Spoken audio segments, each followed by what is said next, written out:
여러분, 아로마 테라피라고 잘 아실 텐데요.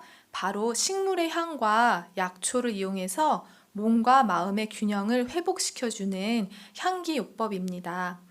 아로마 테라피의 역사는 인류 문명과 함께 했다고 하는데요.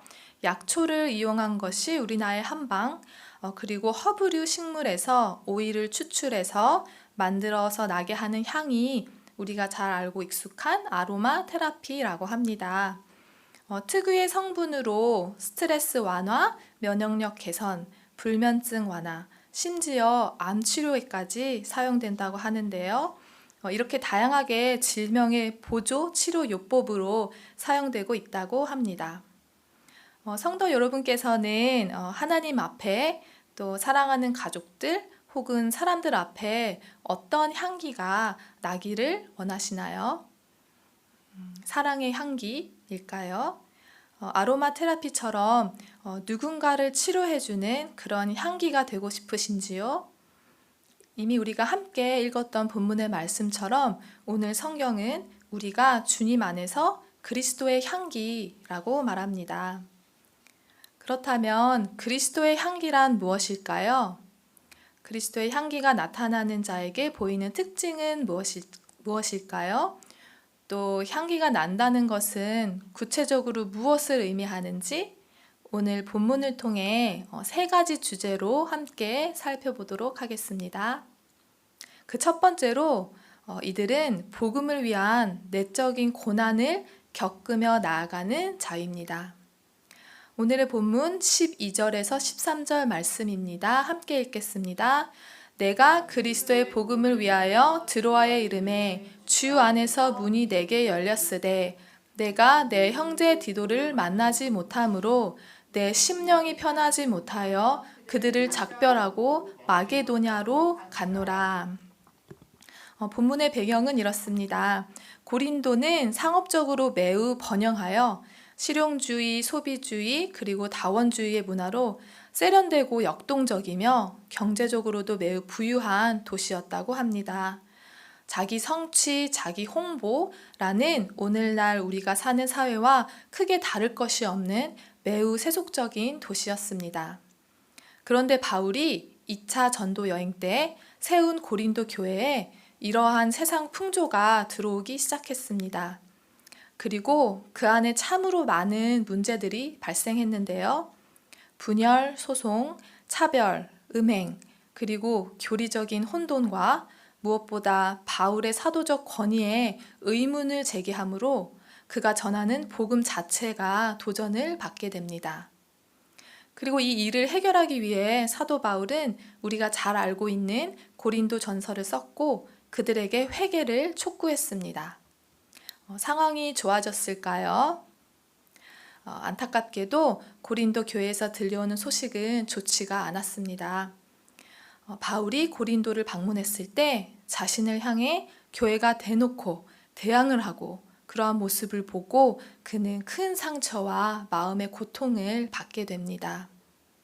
그리고 그는 일명 눈물의 편지, 즉 큰 걱정을 안고 눈물을 많이 흘리며 편지를 쓰게 됩니다. 이 편지에는 문제를 일으킨 성도에 대한 징계와 또 엄한 말들이 있던 것으로 추정합니다. 그리고 오늘 본문은 이렇게 이어지는데요. 바울은 전도를 위해 드로아에 갔습니다. 드로아는 소아시아 서쪽에 위치해 있는 항구 도시인데요. 바울은 고린도 교회에 이 눈물의 편지를 들고 간 디도를 만나기를 간절히 바랬습니다. 그로부터 소식을 듣기를 원했습니다. 본문 12절을 통해 당시 드로아에 하나님께서 복음의 길을 열어주시는 것을 우리는 알 수가 있는데요. 그러나 그의 마음은 형제 디도를 만나지 못해 많이 편하지 않았습니다. 원문에 가까운 번역으로 그의 영혼은 지속적으로 쉴 수가 없었다라고 합니다. 그래서 그는 전도의 일을 철수하고 마게도냐로 가게 됩니다. 하나님께서 열어주신 복음의 기회를 접고 마게도냐로 갈 정도면 바울은 매우 초조하고 불안했던 것 같습니다. 왜 그랬을까요? 바로 고린도 교회 성도들에 대한 근심이 가득했기 때문입니다. 그는 드로아에서 초조했던 당신의 그 마음을 이렇게 회상합니다. 고린도후서 7장 5절 말씀입니다. 우리가 마게도냐에 이르렀을 때에도 우리 육체가 편하지 못하였고 사방으로 환난을 당하여 밖으로는 다툼이요 안으로는 두려움이었노라. 그는 심지어 두려우기까지 했습니다. 이렇게 내적 고통의 시간을 보내다 이후 고린도 교인들이 눈물의 편지를 통해 회개를 하고 돌아왔다는 소식을 듣고 그는 매우 기뻐합니다. 그리고 이렇게 말합니다. 고린도후서 7장 9절 상반절과 10절 말씀입니다. 내가 지금 기뻐함은 너희로 근심하게 한 까닭이 아니요 도리어 너희가 근심함으로 회개함에 이른 까닭이라. 하나님의 뜻대로 하는 근심은 후회할 것이 없는 구원에 이르게 하는 회개를 이루는 것이요 세상 근심은 사망을 이루는 것이라. 그렇습니다. 자신의 목숨을 내어줄 정도로 고린도 교인들을 사랑한 사도 바울, 그의 간절한 마음의 그 기도가 주님 안에서 응답이 되었습니다. 초조했던 바울, 그의 모습을 통해 우리는 그리스도인의 한 면모를 볼 수가 있는데요. 바로 복음을 위해 사랑의 수고를 할 때 우리들은 내적 고난을 경험하며 나아간다는 것입니다. 우리는 고린도후서를 읽어 나갈 때 중요한 단어를 계속 만나게 되는데요. 바로 근심이라는 단어입니다. 근심은 고린도후서 전체에 11구절에서 총 18번 쓰였는데요. 이 단어는 육체적, 정신적 아픔 혹은 슬픔이라는 원어적인 뜻을 갖고 있습니다. 고린도 후서는 그만큼 바울의 다른 서신들과는 다르게 가장 개인적이며 감정적인 서신으로 나타납니다. 그의 표현된 내적 고통을 통해 우리는 위대한 사도 바울이라는 그 큰 이름 뒷면에 있는 매우 작은 인간적인 모습의 바울을 보게 됩니다. 그는 왜 이토록 약해지고 감정적이었을까요? 바로 사랑 때문입니다. 사랑은 우리로 참 약해지게 만드는 것 같습니다. 성도 여러분, 우리가 공동체 안에서 겪을 수 있는 사랑의 고난은 어떤 것이 있을까요? 목사님들, 전도사님들, 목자님, 순장님들, 그 외 교회 안의 여러 리더십은 맡겨주신 예수님의 양무리로 인해 사랑의 내적인 고난을 겪습니다. 그들이 영육간에 안녕한지, 행여 어려움이 없는지, 또 너무 물어보면 부담 가질까봐 눈치 보며 뒤에서 기도합니다. 그리고 가정, 학교 혹은 사회 영역에서는 우리 모두 하나님의 일꾼으로서 예수님의 제자로 각자의 자리에서 주님의 생명의 일을 동참하는데요. 그때에도 바울의 이러한 마음을 우리는 모두 공유하고 있습니다. 성도 여러분, 현재 주님께 돌아오도록 기도하고 있는 영혼이 있으신지요? 주님의 뜻을 따라 사랑을 심고 인내하며 기다리고 있는 그런 상황에 놓인 분이 계신지요? 내적인 고통과 고난의 시간을 겪고 계신 분이 계시다면 혹은 어떤 오해로 의도와 상관없이 꼬여버린 상황들을 마주하고 계시다면 바울로부터 힘을 얻으시기를 바랍니다. 주님을 위한 고난이라면 그것은 반드시 어떤 형태로든 생명을 맺게 되기 때문입니다. 하나님께서 날마다 우리에게 고난을 이길 새 힘을 주시고 선을 행하되 낙심하지 않으며 주님 안에서 끝까지 믿음으로 승리하게 될 수 있으시기를 주님의 이름으로 축원합니다. 그리스도의 향기가 나타나는 자의 두 번째 특징으로는 바로 승리의 확신으로 나아간다는 것입니다. 본문 14절입니다. 항상 우리를 그리스도 안에서 이기게 하시고 우리로 말미암아 각처에서 그리스도를 아는 냄새를 나타내시는 하나님께 감사하노라. 바울은 고린도 교인들을 향한 걱정을 이야기하다가 갑자기 14절에서 하나님을 찬양합니다. 원어의 순서상 하나님께 대한 감사 혹은 기쁨이 이 문장에서 강조가 되고 있는데요. 그는 무엇을 감사했을까요? 비록 복음을 위한 삶에는 아픔과 고난이 따랐지만 하나님은 늘 우리를 승리로 이끄시는 분이라는 그 사실에 바울은 감사했습니다. 본문에서 그는 예수님을 최고의 승리자, 우리의 왕으로 높이는 것을 알 수 있는데요. 표준 새 번역에서는 이렇게 표현합니다. 그러나 그리스도의 개선 행렬에 언제나 우리를 참가시키시고, 사진을 보시면 지금 이 사진은 로마 시대의 개선 행렬의 이미지입니다. 바울은 예수님의 승리를 표현함에 있어서 이 로마 시대 개선 행렬의 이미지를 떠올렸는데요. 로마의 개선 행렬은 중요한 전투에서 승리를 하고 돌아온 군 지휘관과 함께 호화로운 승리 퍼레이드를 하는 것이었다고 합니다. 그들의 이러한 화려한 행렬을 통해 로마의 영광과 군사적인 우월함을 백성에게 상기시켜 주려고 했다고 합니다. 바로 왕권 강화를 위한 목적이었다고 하는데요. 바울은 이 이미지를 빌려 그 누구보다도 높으신 예수님을 드높이며 예수님의 승리를 찬양한 것입니다. 오직 예수님으로 인해 우리 또한 그분의 승리에 참여하게 되었다는 것입니다. 말씀을 보면 때때로 승리의 행렬에 참여시킨다라고 하지 않습니다. 항상 참여시킨다고 하십니다. 그렇습니다. 우리는 이미 승리하신 예수님, 오직 그분으로 인해 날마다 매 순간 승리를 할 수 있게 되었습니다. 때론 죄의 유혹에 또 우리의 욕심에 넘어지곤 합니다. 그럴 때마다 우리는 실패한 것처럼 느껴집니다. 그러나 바울의 말대로 우리는 낙심하지 않습니다. 그 이유는 고린도후서 4장 17절 말씀에서 볼 수 있는데요. 함께 읽어보겠습니다. 우리가 잠시 받는 환난에 경한 것이 지극히 크고 영원한 영광에 중한 것을 우리에게 이루게 함이니. 즉 우리의 고난을 주님은 모른 채 하고 있지 않으시고 모두 주목하여 보고 계시고 세고 계시다는 것입니다. 예수님의 죽으심과 부활하심으로 이미 이긴 승리, 그 승리의 행렬 가운데를 우리는 걷고 있는 중입니다. 참으로 놀라운 표현입니다. 잠시 상대에게 골을 내줬지만 그러나 우리는 이미 이긴 게임에서 승리의 길을 걷고 있으니 말입니다. 할렐루야. 이어 바울은 승리의 확신으로 나아가는 자들을 통해 하나님께서 각처에 그리스도를 아는 냄새를 나타내게 하신다라고 하는데요. 본문 15절과 16절입니다.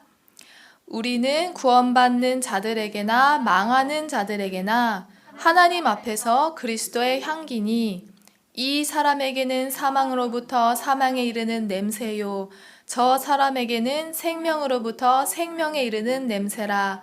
누가 이 일을 감당하리요?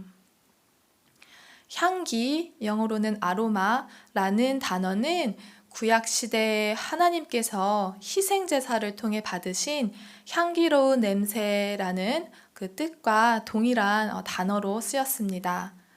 궁극적으로 우리의 희생제물이 되신 예수님을 연상시키는 표현입니다. 우리에게서 이 향이 난다는 것은 우리가 예수님과 함께 죽고 그분과 함께 살아났기 때문입니다. 즉 주님과 연합이 되어 있기 때문입니다. 그렇다면 그리스도의 향기는 어떤 향일까요? 아까 함께 읽은 대로 바로 복음을 거부하는 자에게는 죽음에서 나와서 죽음에 이르게 하는 냄새, 복음을 받는 자에게는 생명에 나와서 생명에 이르는 냄새입니다. 즉 예수님을 거부하고 회개하지 않는 자에게는 심판과 사망의 냄새가 되며 회개함으로 주님께 나오는 자에게는 영원한 생명의 향기가 되는 것입니다. 말씀을 보면 복음이 선포될 때 사람들의 반응이 두 가지로 나뉘는 것을 우리는 계속 볼 수 있는데요. 사도행전 2장 37절 말씀입니다. 그들이 이 말을 듣고 마음에 찔려 베드로와 다른 사도들에게 물어 이르되 형제들아 우리가 어찌할꼬 하거늘. 사도행전 7장 54절 말씀입니다. 그들이 이 말을 듣고 마음에 찔려 그를 향하여 이를 갈거늘. 이렇게 크게 다른 상반되는 반응을 우리는 볼 수 있습니다.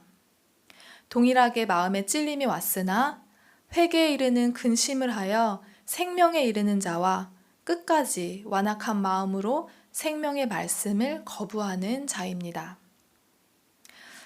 그렇습니다. 우리가 주님을 대신하여 복음의 사신으로 세상에 나아갈 때 우리의 삶을 통해 우리의 선포된 말씀을 통해 어떤 사람은 죽음의 냄새를 맡습니다. 그리고 거절을 합니다.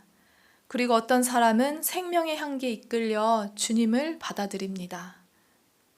하나님은 사랑과 긍휼이 많으셔서 주님의 재림하신 날 때까지 오래 참으심으로 주의 자녀들을 통해 그리스도의 복음의 향기를 그분의 영광을 위하여 계속적으로 나타내실 것입니다. 그리고 참으로 놀라운 일이 아닐 수 없습니다. 우리가 그런 존재가 된다는 것이죠. 예수님께서 연합된 주의 자녀는 이 땅을 살면서 심판과 구원의 메시지로 우리는 살게 되는 것입니다. 이 중한 사명이 이미 저와 여러분 안에 주어졌습니다. 한편으로는 무겁지만 또 한편으로는 영광된 일이 아닐 수 없습니다. 우리는 이 일에 책임감을 느끼지만 예수님의 영광을 바라보며 감사와 찬양으로 우리는 나아갈 수가 있습니다. 바라옵기는 우리가 더 짙은 그리스도의 향기를 내어 우리 예수님을 대신하여 우리에게 주어진 그 경주에 최선을 다할 수 있기를, 그래서 주님 영광 받으시고 우리를 통해 많은 영혼이 영원한 생명을 얻게 되기를 주님의 이름으로 축원합니다. 그리스도의 향기가 나타나는 자의 세 번째 특징은 바로 하나님 앞에 순전함으로 나아간다는 것입니다. 본문 17절 말씀입니다. 우리는 수많은 사람들처럼 하나님의 말씀을 혼잡하게 하지 아니하고 곧 순전함으로 하나님께 받은 것 같이 그리스도 앞에서와 그리스도 안에서 말하노라. 아멘. 고린도 교회에는 거짓 사도들이 있었습니다. 말씀을 제멋대로 왜곡하여 사람들을 현혹시켜 자신의 이득을 위해 복음을 이용하는 자들이었습니다. 표준 세번역에서는 말씀을 팔아서 먹고 살아가는 장사꾼이라고 표현을 합니다. 참으로 마음이 아픈 상황입니다. 고린도 교인들이 그들의 말에 현혹이 되었으니 바울이 얼마나 답답했을까요? 그는 그들이 다른 예수를 전파하는데도 너희가 잘 용납하는구나 라며 탄식하고 또 한탄합니다. 이렇게 연약한 고린도 교인들에게 그는 자신이 오직 진실됨으로 하나님 앞에 서 있음을, 복음을 위해 생명을 건 자임을 굳건하게 밝힙니다. 하나님께서 보내신 일꾼답게 진실한 마음으로 본인은 일한다고 말입니다. 그렇습니다. 그리스도의 향기가 나타나는 자는 자신의 힘으로 무언가를 하려고 하지 않습니다. 자기의 이득을 찾지 않습니다. 오직 예수님의 영광만을 구합니다. 세상은 그런 우리의 모습을 보고 비웃을지도 모릅니다. 또 모든 것이 더디고 느리게 보이고 또 느껴질지도 모르겠습니다. 그러나 우리가 순전한 마음을 끝까지 하나님 앞에 갖고 나아간다면 우리는 그 모든 순간을 주님과 동행하며 평안한 가운데 나아갈 수가 있습니다. 그리고 주님께서는 반드시 그분의 때에 그분의 놀라우신 방법으로 그분의 뜻을 이루실 것입니다. 말씀에 순종한 자를 통해서 이루시거나 순종한 자를 보게 하사 함께 주님의 기쁨에 참여하게 하십니다. 그래서 우리는 서로에게 괜찮습니다, It's okay 라고 서로 더욱 격려하며 말해줄 필요가 있는 것 같습니다. 왜냐하면 우리의 모든 행동의 근거가 그리고 능력은 오직 주님께로부터 나오기 때문입니다. 이 믿음이 있었기에 바울도 담대하게 말할 수 있었습니다. 고린도후서 3장 5절 새번역 말씀입니다. 우리가 이런 일을 할 수 있는 자격이 우리에게서 났다고 생각하지 않습니다. 우리의 자격은 하나님에게서 납니다. 아멘. 그리고 복음 전파, 그 결과, 그 결실은 성령님께서 하십니다. 고린도후서 3장 2절에서 3절 오늘의 본문의 말씀입니다. 너희는 우리의 편지라 우리 마음에 썼고 뭇 사람이 알고 읽는 바라. 너희로 우리로 말미암아 나타난 그리스도의 편지니 이는 먹으로 쓴 것이 아니요 오직 살아계신 하나님의 영으로 쓴 것이며 또 돌판에 쓴 것이 아니요 오직 육의 마음판에 쓴 것이라. 고린도 교회 교인들은 바울의 사도성을 증명할 그럴듯한 무언가를 기대했습니다. 그들은 자신들 자체가 바울의 사도성을 증명하는 바로 예수님의 편지임을 몰랐던 것입니다. 오늘 본문의 이 마지막 구절들은 그들에게 큰 깨달음을 주었을 것 같습니다.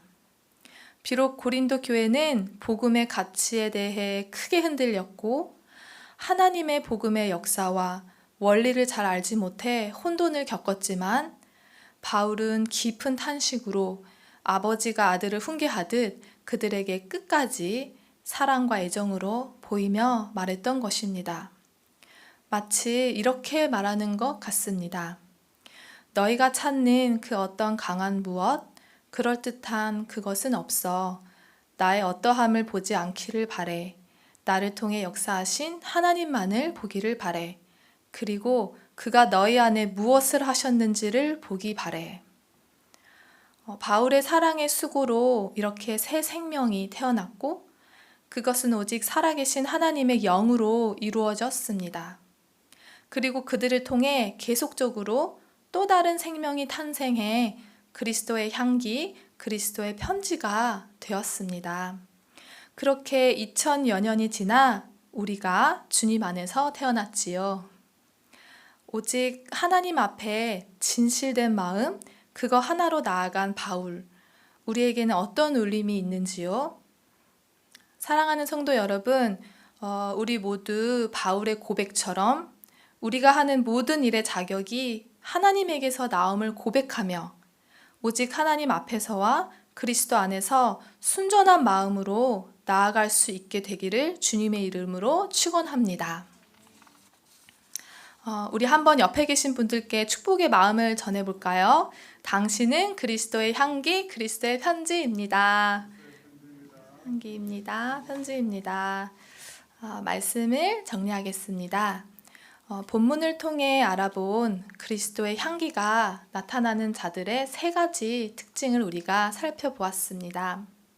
그 첫 번째는 바로 그들은 복음을 위한 고난을 기꺼이 겪으며 나아가는 자들이었다는 것입니다.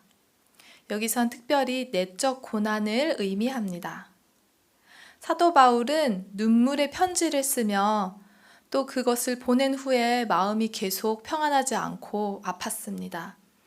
때론 우리도 바울처럼 복음을 위해 전진하다 다양한 어려움을 만나고 내적인 고난을 경험합니다.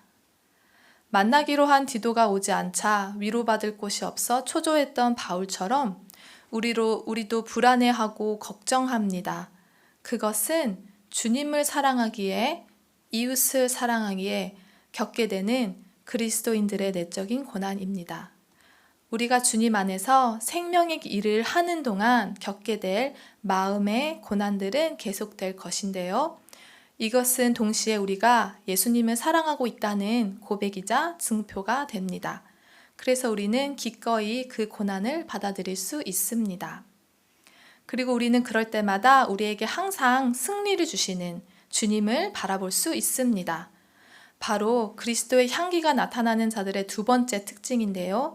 그들은 넘어져도 다시 일어나 승리의 확신으로 나아갑니다. 왜냐하면 언제 어디서나 우리를 이기게 하시는 예수님을 보았기 때문입니다.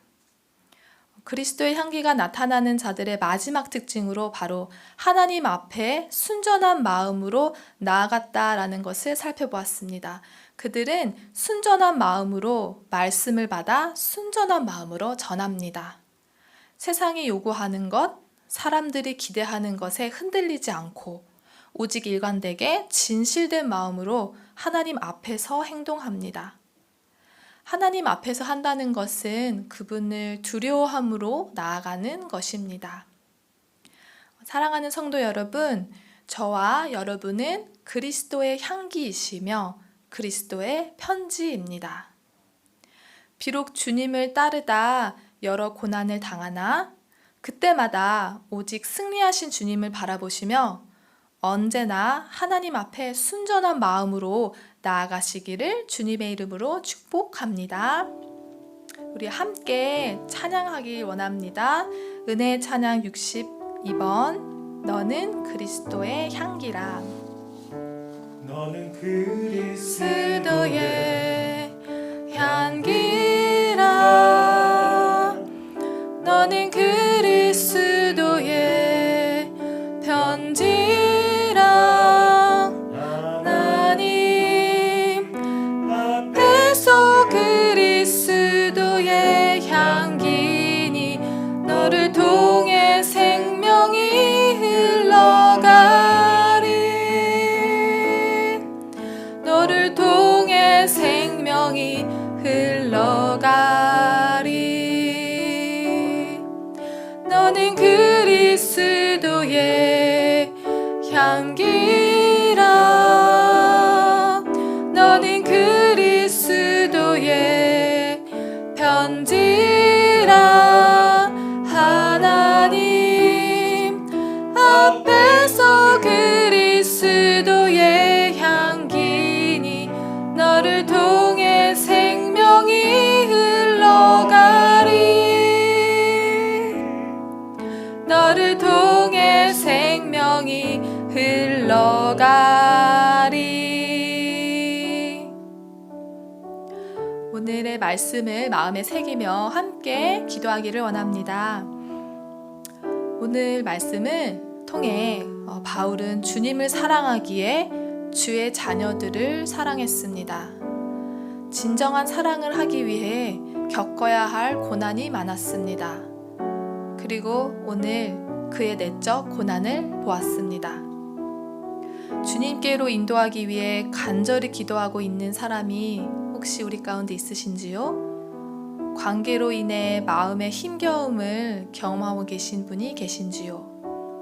혹은 공동체 안에서 회복되기를 원하는 영역이 있으신지요?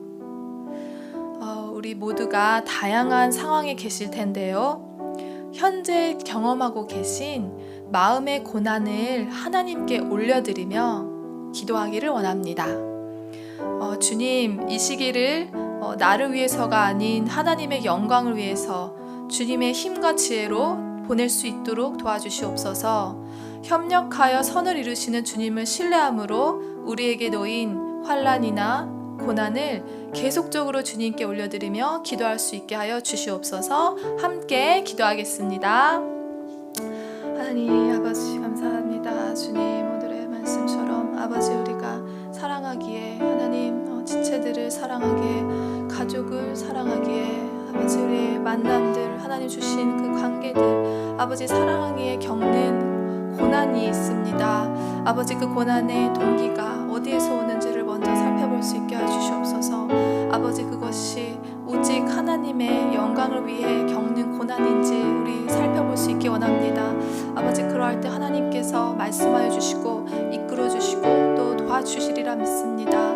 아버지 우리는 사랑하기에 눈치 보고 사랑하기에 조심스럽고 주여 우리가 그렇습니다. 하나님 그것이 타인이든 나의 것이든 우리의 연약함으로 빚어진 일들이라면 오직 하나님 개입하여 주시고 그것을 주께 올려드릴 때 하나님 그 고난을 넘어서 계신 우리 하나님을 보게 하시고 우리 하나님 영광을 위한 것이니 주께서 더 큰 힘으로 도와주시리라 믿습니다.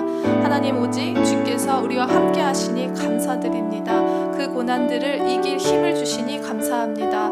아버지, 우리가 그 고난을 이기게 하는 주님을 볼 때에 주여 우리는 기쁨으로 아버지 기꺼이 그 고난의 길을 계속적으로 갈 수 있습니다. 그리고 적극적으로 그 내적 고통과 고난을 받아들이며 우리는 씨름하며 나아갈 수 있습니다. 주신 주님 감사합니다. 아버지, 이 깨달음과 주의 말씀을 오늘 주시니 감사합니다. 주님, 바울이 아팠으나 하나님의 영광을 봤던 것처럼 우리도 또한 주의 영광을 바라보게 하여 주시옵소서.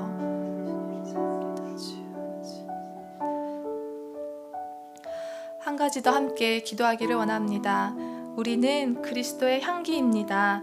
우리를 보고 만나는 모든 자들이 예수님의 생명의 향기를 짙게 맡게 되기를, 그래서 주님의 생명을 얻는 자들이 많아지기를 함께 기도하기를 원합니다. 주님, 우리 자신이 먼저 그러한 그리스도의 사신으로서의 정체성을 명확하게 할 수 있게 하여 주시옵소서. 주의 복음을 지닌 아름다운 향기, 편지가 되기를 사모하게 하여 주시옵소서. 함께 기도하겠습니다. 하나님 아버지 감사합니다. 주님, 우리를 부르시고 아버지 우리로 하나님 구원하시고 주의 영광을 이루기까지 아버지 우리를 선택하신 주님의 그 은혜, 그 크신 사랑을 주님 감사드립니다. 예수님, 우리를 위해 죽으시고 부활하심을 주여 그 고난을 겪으시고 살아나신 그 영광 아버지 감사합니다. 하나님, 우리를 모두 주님의 아버지 향기라 부르셨습니다. 하나님께서 흠양하셨던 그 희생제사의 그 희생제물의 향기, 아버지 오직 예수님께서 이루신 그 의의 향기를 맡으셨던 하나님, 오직 주님의 공로로 우리가 의롭게 되었다 여겨주시는 하나님 감사합니다. 아버지, 예수님과 함께 연합됨으로 하나님 오직 예수님의 공로로 그리스도의 향기라 지칭해 주시니 감사합니다. 하나님, 우리가 그 정체성을 먼저 명확히 하기 원합니다. 내가 누구인지, 내가 주님 안에서 누구인지 주여 도와주시옵소서. 더욱 알게 하여 주시옵소서. 깨닫게 하여 주시옵소서. 그래서 매 순간 예수 그리스도의 향기임을 깨달아 주여 더욱 주님을 향해, 표대를 향해 나아갈 때 우리의 그 복음이 우리 안에서 더욱 밝게 빛나고 우리를 가까이 하는 사람, 우리가 만나는 사람, 지나치는 사람일지라도 그리스도의 향기를 맡게 되리라 믿습니다. 하나님, 그들에게 오직 생명으로 맡아지는 냄새가 되기를 원합니다. 아버지의 마음을 따라 주여 우리를 이끌어 주시고 주께서 부르시는 자들이 우리를 만나 우리를 통해 예수 그리스도의 생명을 얻게 하여 주시옵소서. 하나님 아버지 감사합니다. 주님 감사합니다. 사랑과 은혜가 풍성하신 하나님 아버지 감사합니다. 우리로 주님의 향기가 되게 하시니 감사합니다. 언제 어디서나 우리로 이기게 하시는 하나님을 찬양합니다. 바울이 겪었던 사랑의 그 큰 고난, 눌림, 걱정, 염려와 후회, 우리 모두 겪는 일들입니다. 그것이 당장 없애야 할 무언가가 아니라 그리스도의 향기를 지닌 자의 증표임을 기억하며 그것을 아버지 안에서 감당할 수 있게 도와주시옵소서. 그것을 기꺼이 감사함으로 받을 수 있는 우리들 되게 하여 주시옵소서. 불안해하고 초조해하는 자신을 마주할 때 실망하거나 낙담하지 않기를 원합니다. 다만 예수님의 이미 이기신 승리와 언제나 우리를 승리로 이끄시는 하나님을 기억나게 해 주시옵소서. 주님의 위로와 붙드심, 은혜를 허락하사 우리로 새 힘을 얻게 하시고 다시금 활기차게 일어나 주님의 영광을 위해 담대히 나아가게 하소서. 주님, 우리가 주님의 그 짙은 향을 내는 자가 되게 하소서. 생명의 향기가 주께서 부르시는 자들에게 전해지게 하사 우리를 통해 복음을 듣게 하여 주시옵소서. 이를 위해 깨어 기도하며 주 앞에 두려움과 떨림으로 그리고 진실됨으로 서 있게 하소서. 무엇을 하든 순전함을 잃지 않게 하소서. 오직 그것만이 우리의 최대 관심사가 되게 하여 주시고, 비록 죽은 자 같으나 살아있고 근심하는 자 같으나 항상 기뻐하며 아무것도 없는 자 같으나 모든 것을 가진 자가 되게 하여 주소서. 주님 영광 받아 주시옵소서. 살아계신 예수님의 이름으로 기도합니다. 아멘.